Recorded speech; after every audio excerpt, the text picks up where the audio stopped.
Early access games. What are they and what should you look for when you're looking to purchase one?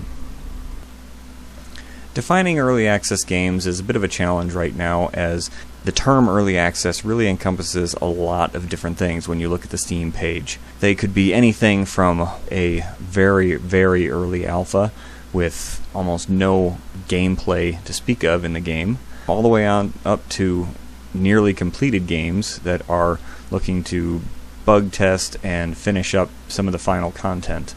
Most of these games are charging for access, but there are some that are free to play.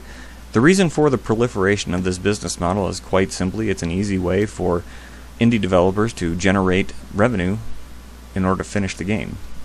The pros and cons of this business model are a subject for another video entirely, but for now, obviously the practice is here to stay, it seems like, as it has become very prominent on the Steam page in the last year. So, with that being said, what should you know when you're looking at one of these titles? There are a few things that I think are important criteria. First of all, when you're looking at one of these titles, you need to consider the fact that you're basically funding a Kickstarter. You're putting your money towards a product that is not finished. It will be riddled with bugs, and there is no real timeline for a finished product to ever be released to the public. These are not necessarily bad things, as the whole point of the system is to give developers the tools, time, and money that they need to complete the game. That being said, there is no timeline that they need to set forth to say this is when these things are going to be finished. There is no contract that says they are going to actually finish the game, period. There are a lot of things that can go wrong, things that may or may not be beyond the developer's control.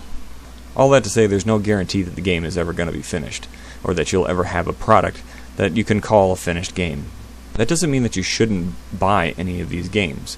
It just means that when you buy them, you need to not look at them in the terms of buying a brand new game. You're not buying the brand new Assassin's Creed. You're not buying Call of Duty. You should look for products that you really genuinely think are cool and that you believe in. Look for possibly even a developer that you're familiar with, someone that you think deserves your money, deserves your time, and has the ability to finish the game properly. Look for projects that have playable content in them. Read the forums, read the website, see if you can figure out, is there really something that you can sink some time into as a gamer, or are you going to buy a product that you're basically going to log into, run around for 5 minutes and realize there's really nothing for me to do in this game. Also, another big thing is to look at the game's website. Do they have a list of the various features that they plan to have in the game? Do they state how long the game is going to be? What information do they give you that tells you what this game is going to look like in its final version?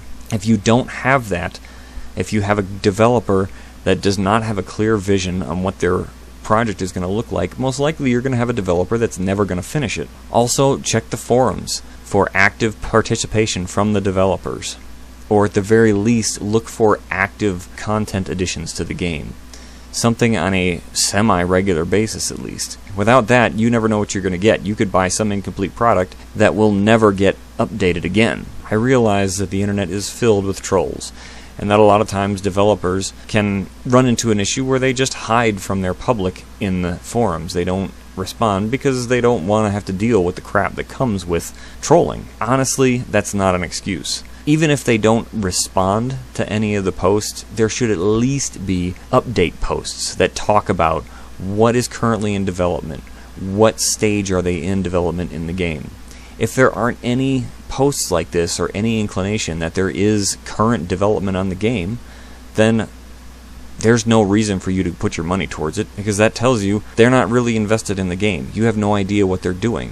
Full releases come with the expectation of having an actual finished game that you can play from beginning to end. There are definitely games that are final release that are not that are broken, buggy, and have no reason being called a final release. In early access, the expectation is reversed. You are buying a product that is already saying right on its face that it is a unfinished product. So I hope the information in this video can be useful to you guys as you consider purchasing or not purchasing any early access games, as well as to serve to show you where I come from and what I look at for criteria as I start to create some videos based on some early access titles. we'll see you guys on the next one.